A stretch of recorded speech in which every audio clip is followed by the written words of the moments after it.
What's up, everyone? It's been probably about a week since my last video, so I decided to make another one. So just a few updates on the 89 560 SEC. I've been driving this thing every day, and I have been thoroughly enjoying it. It's nothing like driving something that's retro, something that's old school and respected, something that's European, something that you don't see on the road. I have never seen one of these on the road here in Cincinnati, Ohio. I've seen two parked in parking lots. One that was for sale for like $23,000 about 10 years ago, and I saw one that was I think it had an AMG body kit on it. It was very nice. It was pristine.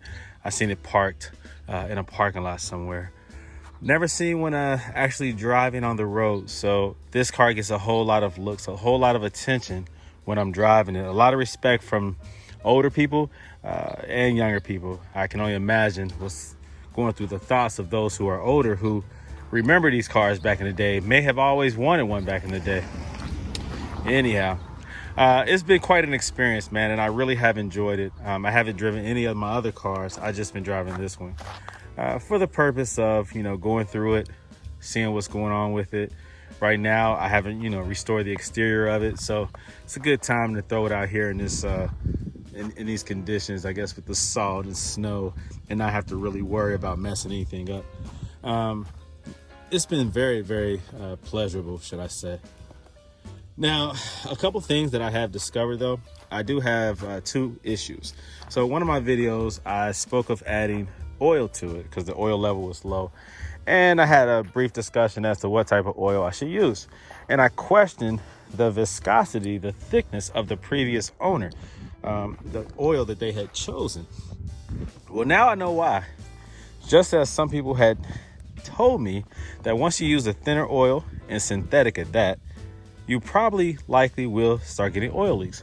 And so that is exactly what has occurred. I have probably within a few days of me adding, I think I added like 5 quarts of this. Was it 5? It wasn't 5W30. Maybe it was 5W40. I think is what it was. I can't remember. I have to go back to that video. But whatever that was that I added, it was thinner than what the previous owner had used. And within a few days, I started seeing the oil spots up under the car. So it's been dripping ever since. So what I'll have to likely do is do an oil change and put the thicker, I think it was like 10W40 is what the previous owner used. And so I'll go back to that. I might even throw some Lucas oil stabilizer or something that, helps with those leaks, because I'm not going to dump, $1,000 into the motor. It drives so good. Oh my goodness. Matter of fact, I just had it up to 110 miles per hour. I just literally got home off the road, and I was able to get it up to 110. It was so smooth. Of course, I did so in the safest manner, with no one else around, in a safe, legal environment, right? Whatever. 110 miles per hour. This thing was floating. Oh, and it had power, a whole lot of power. I mean, you push the accelerator, push the pedal all the way down, and activate that button up under the accelerator, up under the actual pedal, and that thing just takes off, man. Very, very, very nice, fast, powerful car. Very powerful. With 205 on the miles, 205,000 miles. This thing is incredible. So the one issue that I first mentioned, that I've already mentioned, is the new oil leak. The second issue is, okay, so when I am at the light and I punch it sometimes, or if I just accelerate like normal, I'm not even punching it. Sometimes it wants to like bog or stall. And if I ease off of the accelerator and just go on to, just push the pedal kind of slowly, then it takes off. But anytime that I try to like punch it, like if I'm making a right or a left turn at the traffic light, and if I'm coming from a stop and I just like punch the accelerator, to go forward, what I'm trying to say, it tends to want to like bog down. It doesn't do it consistently, probably like 5% of the time. Not even 10%, probably about 5% of the time it does it. And I'm like, what the heck is that? So it's like when I'm pressing down on the accelerator from a stop. I don't know. Tell me what you think that is. Like I said, has it ever stalled out? Yeah, it has stalled out like maybe like once or twice if I didn't like realize what I was doing. If I have the music up too loud or something like that. And when you do it, like I said, it wants to stall out like the lights are coming on as if it's about to die. I think the voltage might even drop. I have to look at that again. But I think the voltage goes to like 11 point something. Like it's about to die, like it's about to stall out. And I don't know what that is. Yeah, it's like it's about to die. You you let the accelerator go, then it goes back up, and you ease onto it smooth, and then it fixes itself and it takes off. Got to figure out what that is. So what component in that engine do you think that is? It has something to do with the throttle, I don't know, the intake, something. One of those little components probably need to be swapped out. It's not consistent. It doesn't do it all the time. Like I said, about 5% of the time. So let me know what you think that is. Okay, so the two issues that I've discovered since driving this car every day for the last couple of weeks, once again, is the oil leak, which is due to the oil that I put in there, which is just aged gaskets. You know what I mean? So something just probably needs to be replaced gasket wise. It just has, age to it. Or I could just do what the previous owner did and just put a thicker oil in it. I don't want to dump too much money into the motor unnecessarily.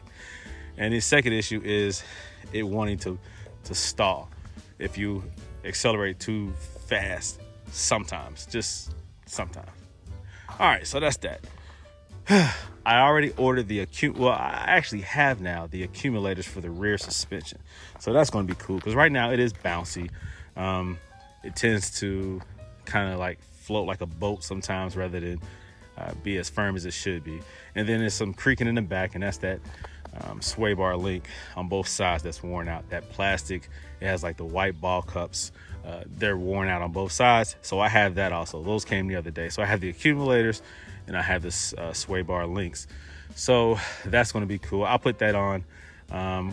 It's going to be cold. I mean, it's going to be in the like teens and 20s over the next week. So I probably won't put those on until we have a decent day when I'll pull the other cars out the garage and pull this in. As of now, I'm just driving it. Like I said, it's a very, very, very enjoyable car. I love driving it. I don't want to drive these other cars. This is fun. I like it. I'm really enjoying this car. I don't have the pressure of trying to keep it pristine and clean because the car speaks for itself. To see something like this, a 1989, anything from the 80s that you can drive every day on the road and keep up with traffic and have plenty of power, acceleration, comfort. This is just really incredible to me. This is just very, very, very nice. I love it. I love being able to drive this 560 SEC every day. I've been driving it to the firehouse. It sparks conversation. I really, really enjoy it. Really enjoy it. So I have been thinking about in the spring. Right now it is a gray color with the burgundy interior. I'm thinking about painting black, and then I'm thinking about what wheels I want to put on. And yeah, I've been looking at the body kits that's online. I've been thinking about that Euro one that I had. I do like the front bumper on the Euro one a little bit better, but this bumper is obviously not bad. I like it. It's just a little bit more macho and husky and more pronounced. It's kind of big. And same thing with the rear bumper. It's more pronounced, sticks out a little bit more. I do like the European one better, especially if you put wheels and things on it. Like if you lower it, put the wheels on it, I think the shorter bumpers look better. But I do like these bumpers still. They're just more aggressive. So the body kits that I've looked at, they have the new bumper, front, rear, side skirts, just to give it that AMG look. They do offer a wide body. I don't know. I really don't know how far I want to go with this one. It does have, like I said, 205,000. I think it is beautiful in its original form, but I definitely know this thing needs to be black, and I definitely know it needs some wheels, and it definitely needs to be lowered if you really want to get that stance that you want. And the wheels, I think I want them to like kind of poke out a little bit more too, give it a wider look. So there's a way to make the car look wide, low and wide without a wide body kit, but definitely black.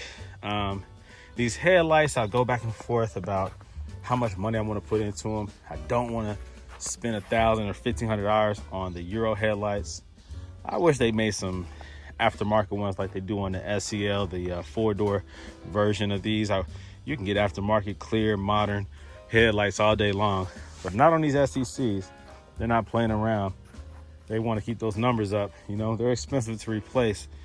And this is a super classic and rare car. So you don't want to make too many changes where it kind of, you know, takes the classiness away from the car and makes it feel like you're driving a Honda. This is a Mercedes, and if you're going to own one of these, you have to be willing to put some money into them, man, you know? This is a beautiful car, man. So I'm very, very, very happy. Glad that I own it. Glad that I'm able to drive it. It was a good purchase. Good purchase. So any ideas, let me know, especially if you have any ideas regarding what it is that's causing it to want to bog down or stall on the initial takeoff. Like I said, it doesn't do it all the time. It does it enough where I want to get that taken care of. The worst thing you can do is have this thing looking perfect and pretty and beautiful, you know, shiny, people looking at it, and then you try to take off and that mug stalls out and you got to restart it. That's horrible. All right, so help me figure that out if you don't mind. I should put some 22s on that joint and piss everybody off. You know I have an extra set of these, right? These are 22-inch staggered. This is my S550 if you didn't know. I do have an extra set of those brand new in the box. What if I put those on there? Would y'all be mad at me? I think you guys would. It's like disrespectful. I had 20s on the Euro one, the 85. Oh, and they gave me the business. Woo-wee. They was about ready to blow my house up talking about that. Crazy, right? I love those enthusiasts, man. I love the Mercedes purists. They keep me motivated. I like to do mods and customization, but I have to be respectful to the car, right? You know, certain cars are supposed to look a certain way, and this is one of them. Beautiful car, man. Beautiful car. Beautiful car. Shoot me some ideas, guys. Let me know what you think. I always appreciate the attention. I always appreciate the recommendations. I always appreciate the constructive criticism. Keep it coming. Talk to you later.